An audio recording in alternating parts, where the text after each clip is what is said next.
Oh my.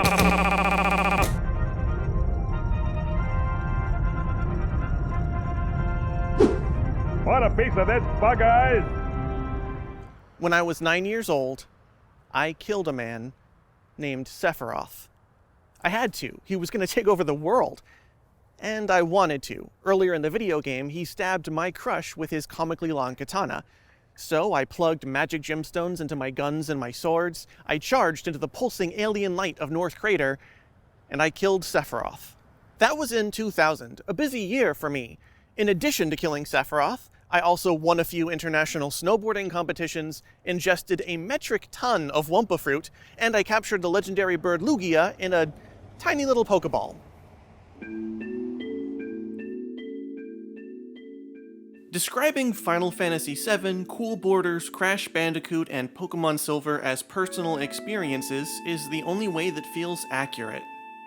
I think people process the most engrossing interactive experiences in exactly that way, as places they've been and things they've done. People might use similar metaphors for movies or novels, might say they visited Middle-earth or the Land of Oz, but presence in a video game is less metaphorical and more tangible. You are there in those fictional places, moving and acting. You can see an orc in a movie, sure, but you can poke an orc in a game. And as you grow, as years pass, many of the virtual places where you made your memories remain static, unchanged. You can go back and literally relive your memories, take the same actions in worlds preserved just as they were, in virtual bodies that operate exactly like they used to. It's a dangerously potent strain of nostalgia, the siren call to return to the places you used to know and to be the person you used to be. I can't run like I used to run, but I can jump, just like Crash Bandicoot used to jump. I never learned how to snowboard in the real world, but I can boot up a ROM file and shred the polygonal slopes I memorized as a child. If I ever want to kill Sephiroth again, kill him with the capable arms of Cloud Strife, I can.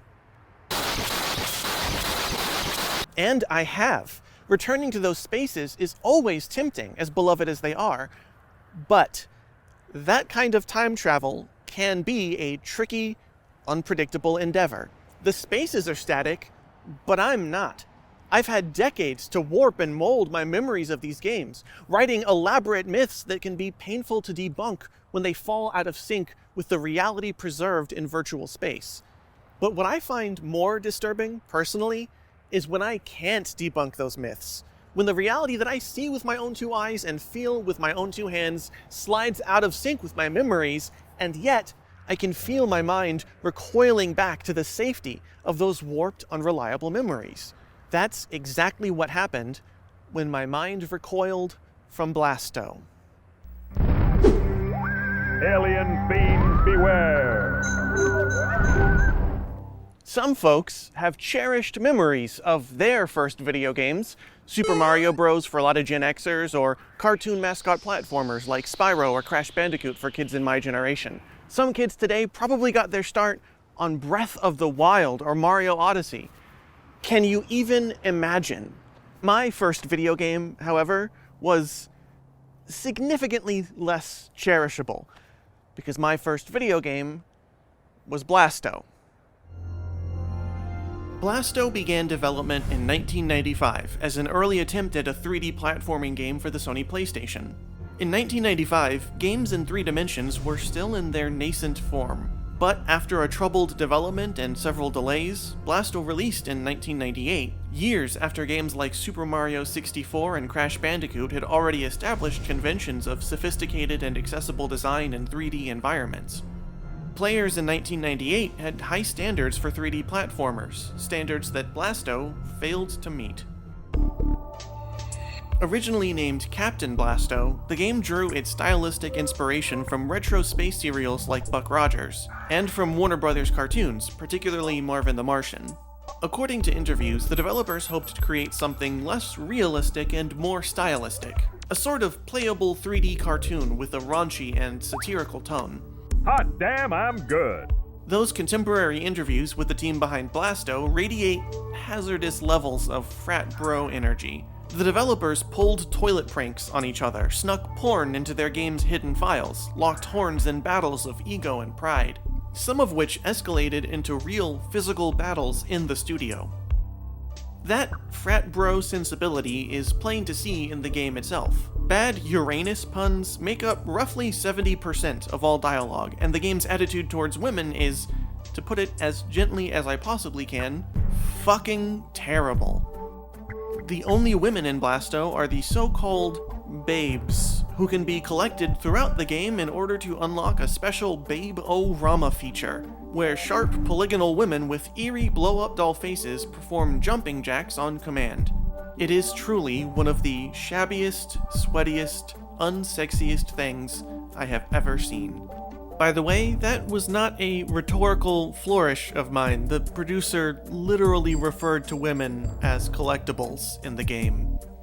Your playable character, the titular Blasto, is himself a pretty overt bro fantasy of masculine prowess, with just a patina of comedy to conceal the developer's earnest fantasies.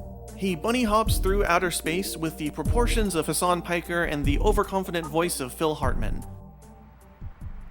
That last bit is not just a comparison, it's literally true. Blasto really was voiced by comedian Phil Hartman in his final role before his untimely death. I'm back, but this time I brought a friend with me. Let me introduce you to Mr. Fishin' Blaster. Hartman's son was obsessed with the PlayStation, which was the main reason Hartman agreed to provide the voice work for a video game. But the timing of his death threw a pall over Blasto. Phil Hartman had just been the victim of a firearm homicide, and now Sony wanted to sell a video game where a character voiced by Phil Hartman shot space guns at aliens to blow their heads up, many of whom wailed "Mommy" as they died. Mommy! It all felt like some kind of dark, twisted joke, and Sony slammed the brakes on marketing for Blasto. Some of the developers believe that the stalled marketing campaign condemned Blasto to obscurity, but the truth is that poor reviews and dissatisfied players likely would have burned the game regardless. Blasto's control scheme was poorly suited to 3D platforming. Rather than pushing up to move up, left to move left, right to move right, and so on, Blasto controls like a literal tank. The left and right buttons rotate his bulky body left and right. The result is a character who moves sluggishly and awkwardly in a genre where the satisfaction of movement is paramount. Unlike horror games, where restricted movement can enhance feelings of dread, stylized cartoon platformers shine when they indulge the sheer satisfaction of broad, exuberant movement, and tank controls do not feel exuberant. It was an understandable mistake by developers working in 1995, but a hard problem to ignore for gamers in 1998. Playtesters also felt that the game was overly difficult and demanded excessive precision in its platforming, even from the earliest moments of the game. But the developers decided not to make any concessions. Rushing to meet a fixed deadline and too proud to bend to playtester feedback, the developers loaded unpolished levels with excessive waves of irritating enemies in a virtual world that felt awful to move through. The result was a game that few players bothered to finish, a game that most players quickly forgot. Sometimes, I kinda wish I could forget about Blasto, but it was my first video game. I had no Super Mario 64 to compare it to. When I put that disc into my PlayStation, I got to jump around in outer space and shoot lasers. I was 8. I was hooked. Grab a mop, there's gonna be guts on the ceiling. When they first brought home the PlayStation, my parents set a firm rule in place. 1 hour of game time per day per kid. The 1 hour time limit was a good, responsible rule meant to keep my sister and I from going overboard. I hated that rule, with a burning passion hitherto unfelt in my 8-year-old body. For a combined 2 hours per day, my older sister and I took turns playing Blasto. It was our one and only video game, so we approached it with extraordinary focus and curiosity, enough to master the early game's many awkward jumps and lethal alien encounters. It took a lot of trial, error, and snarky alien laughter, but somehow we persevered. We didn't own a memory card to begin with. We didn't even know what that was, so we couldn't save our progress. Instead, we played Blasto like an arcade game, making as much progress as we could in our combined 2 hours, and then turning the game off, starting fresh the next day. Eventually, we escaped that purgatory. After much wailing and gnashing of teeth, my sister and I convinced our parents to buy one of those strange memory card devices. With the ability to save our progress, we no longer had to start from square one every day. My sister and I were empowered to explore Blasto even further, to reach levels well beyond that 2-hour threshold. It wasn't easy. We struggled at first with the tangled, backtracking design of level 3, but over time, we began to intuit that new power-ups were appearing on the paths we were supposed to take. Like Hansel and Gretel following breadcrumbs, we carefully bunny-hopped our wobbly tank from 1-up to 1-up, until we found our way forward, all the way to the end of level 3. The first 3 levels of Blasto are all nominally designed to resemble a spaceport, so they've got the same basic aesthetics and structures. But when my sister and I reached the 4th level, we were dazzled to discover a totally new environment. The Uranian Dunes, a fantastic alien world where our progress through Blasto finally died. Unlike the comparatively linear spaceport levels, the Uranian Dunes in Blasto are designed to be big, sprawling, open environments where solving puzzles on one side of the map will open paths on the other. It's a neat idea. In theory. To make sprawling open-world levels function, game developers have a variety of tricks at their disposal. They can place memorable landmarks throughout the environment to help players form mental maps of their progress.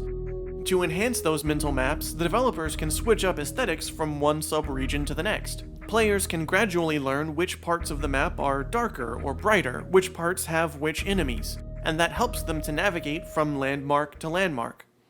The Uranian Dunes of Blasto, however, are virtually impossible to navigate.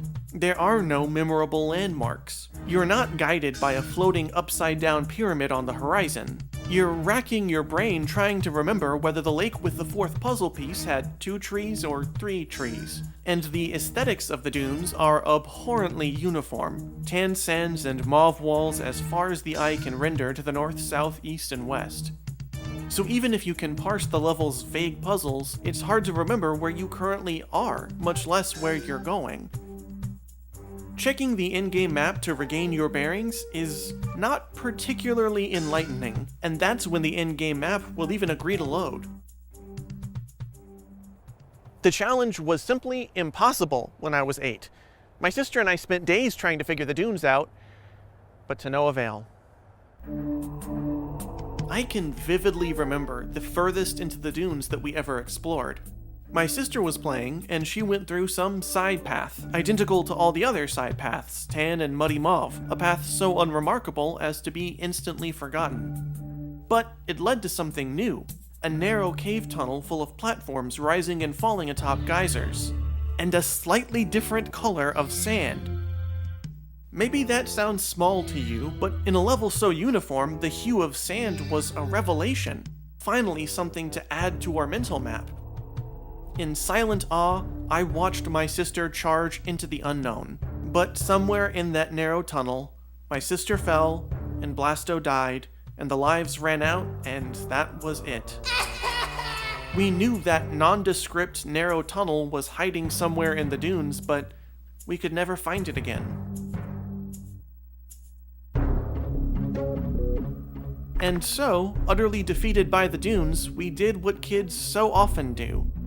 We indulged in fruitless repetition. My sister and I replayed the first few levels of Blasto over and over again, plumbing them for secrets, studying their minutiae and their quietest rhythms. We discovered a hidden jetpack. We mastered this anxiety-inducing hell spiral. We played levels 1 through 3 ad nauseum, and for us, that was enough. There was one secret in particular that we obsessed over. On some random, out-of-the-way platform in the spaceport, well off the path to the level's end, there was a huge door sealed shut. My sister and I attacked that door with every weapon we could think of, but nothing worked. We even twisted the camera into the door to catch narrow glimpses inside, but we never cracked the secret. never found a way through the door. So, time passed. I found new video games, better video games, and I fell in love with the medium. But for as many games as I'd played and finished, it always gnawed at me that I never finished my first. It was a mental tab that I kept open throughout my teens, throughout college.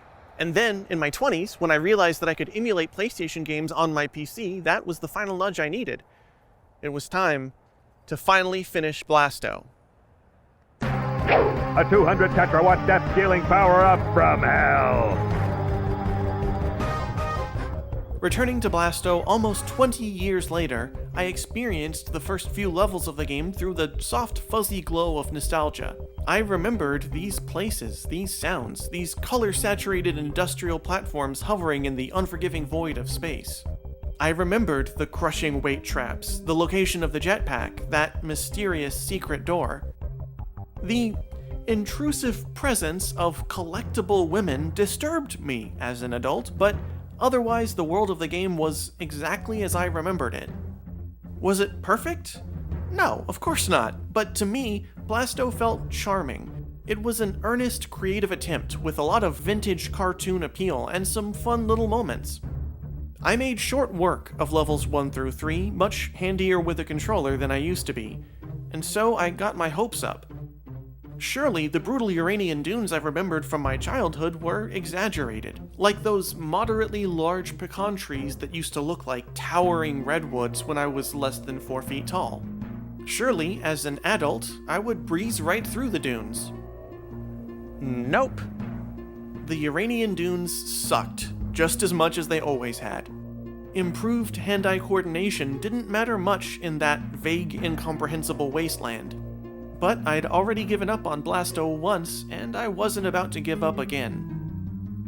I plugged away for hours, and with the aid of some helpful hints tucked away in musty corners of the internet, I made progress. I solved the desert puzzles, returned to that hidden narrow cave, past the fateful place where a geyser had thrown my sister to her death. Eventually, I crossed the threshold into truly new sections of the dunes. I defeated the area boss, and, at last, I approached a wormhole into a brand new level. It was a wonderful feeling. The dunes had finally been conquered, and for the first time in decades, I had new Blasto to play. I was thrilled. For a moment, but the moment didn't last. Very quickly, the bottom completely dropped out from the game. The nostalgic glow I experienced in Blasto only extended from the spaceport through those sprawling dunes, and not one polygon further. There was old Blasto, new Blasto, and a chasm in between. The new levels were designed by the same people at the same time for the same game. They used the same shading algorithms, the same game engine, the same cartoon aesthetics, but they didn't instantly conjure up the old house, and the old carpet, and the childhood hurtling ever further into the past. These new levels weren't the first virtual spaces I'd ever entered, and they didn't recall the thrill when I first discovered video games. The discovery that I could travel into virtual spaces and go on grand adventures. None of that applied to new Blasto. With the veil of nostalgia lifted, it was like I could finally see Blasto clearly on its own terms. And with eyes unclouded, what I saw was lousy. A mediocre chore of a game, haphazardly cobbled together chunks of geometry traversed by a one-note gag character with clumsy tank controls. To anybody else, the two halves of Blasto probably look roughly the same, but to me, they were galaxies apart. The left side of the screen was a portal to outer space and adventure. The right side of the screen was a 32-bit platforming video game. The left side of the screen was warm, familiar, flawed, but charming. The right side of the screen was nothing to me at all. I started to view my residual fondness for those early levels of Blasto with unease, even suspicion. How much of the game could I actually see? How much of the screen was Blasto, and how much was just my own past, my own childhood, radiating back at me unreliably like so many iterated waves of BIOS corruption and memory degradation. And if I couldn't actually see Blasto, could I see Crash Bandicoot? Could I see Final Fantasy VII? Or, drunk on nostalgia, could I stand in a virtual space with my eyes wide open and see absolutely nothing?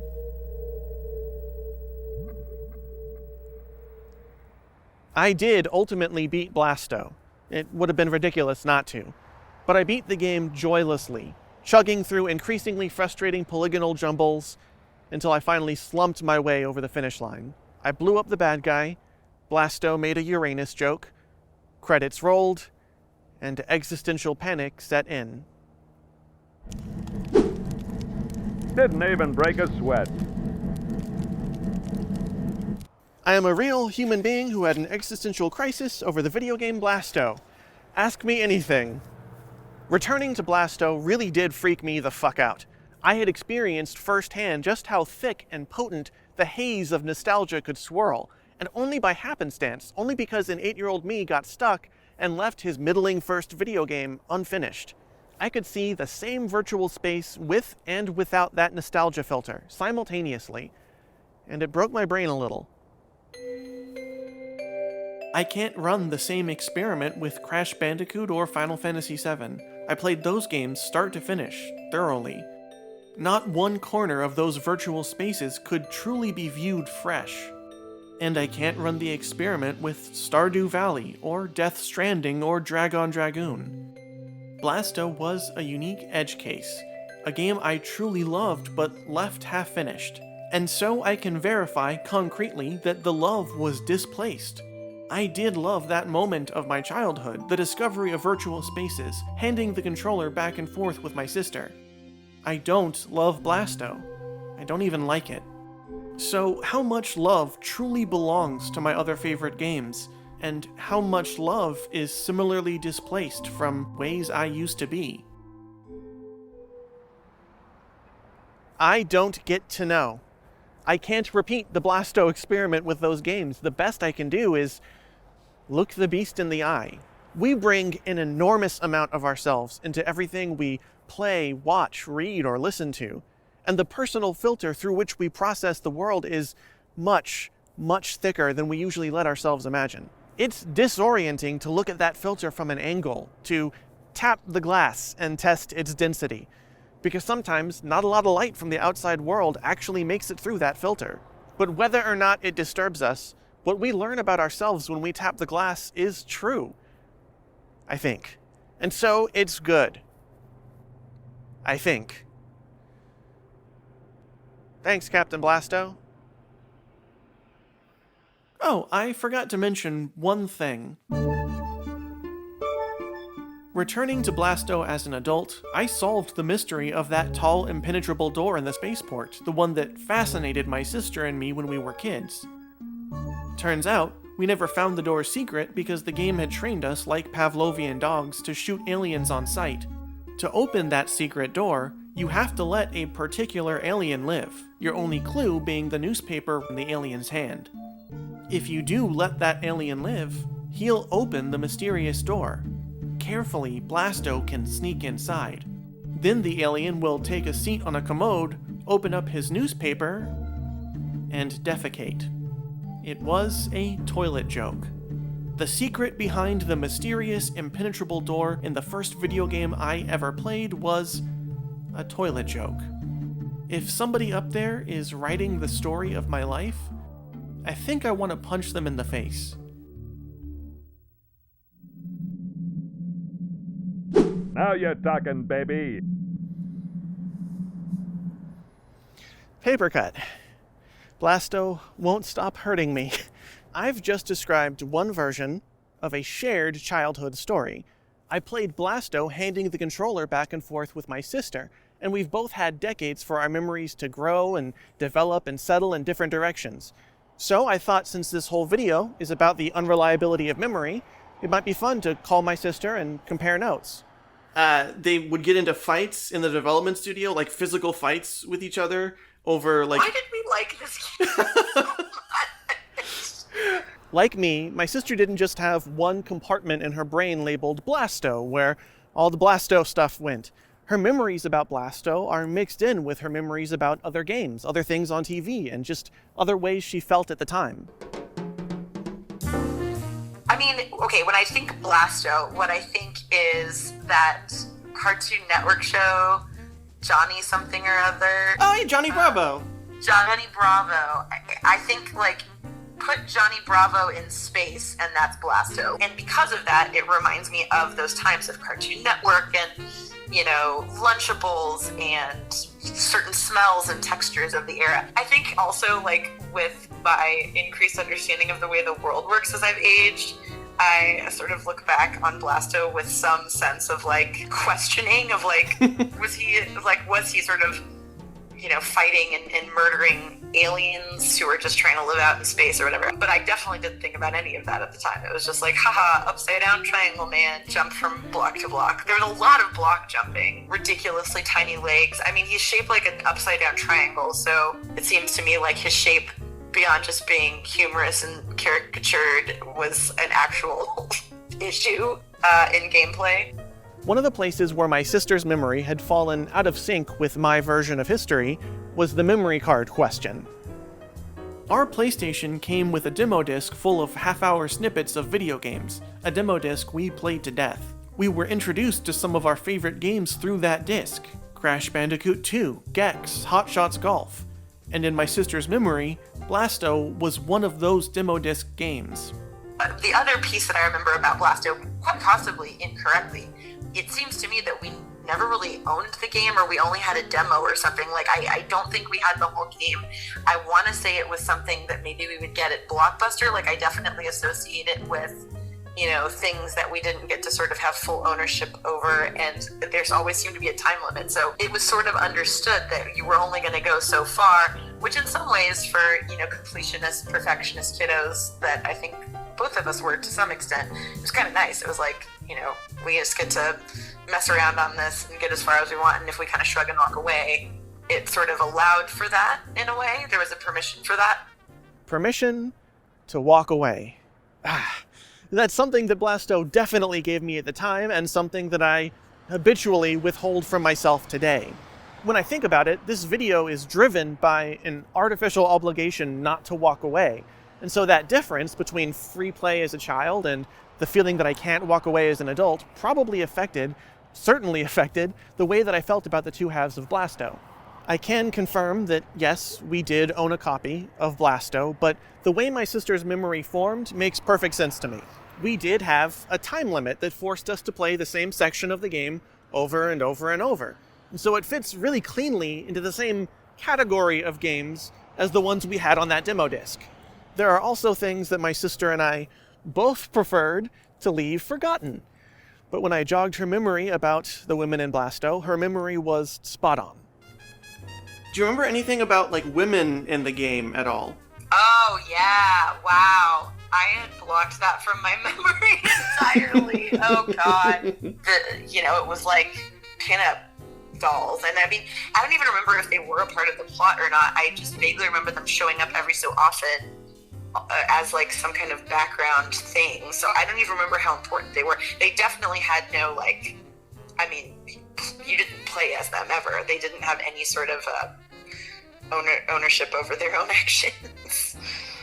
My sister and I both had a similar memory about our furthest point of progress in the Uranian Dunes, but where I remembered watching my sister with silent, dumbstruck awe, she remembered a much more collaborative effort.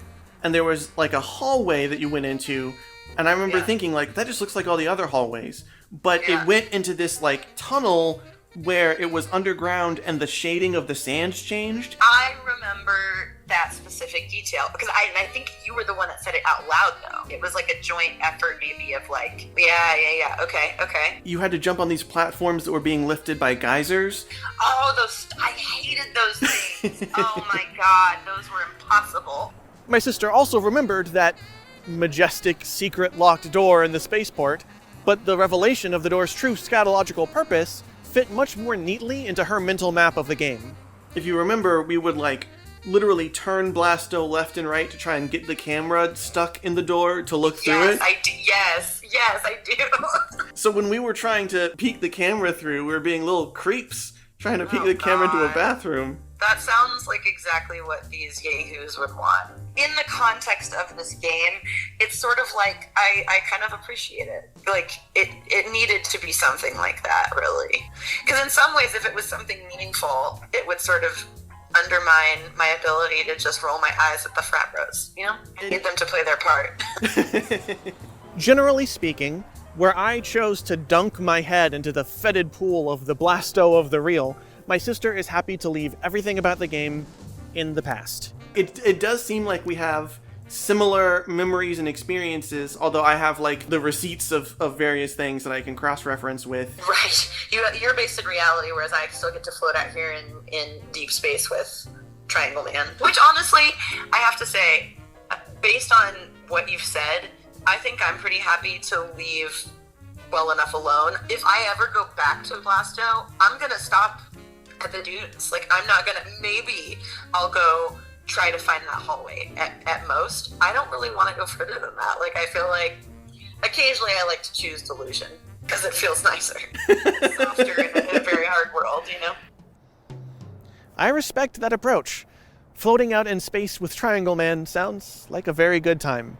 Sadly, I've kind of made it my specialty these days to have a very bad time in virtual spaces.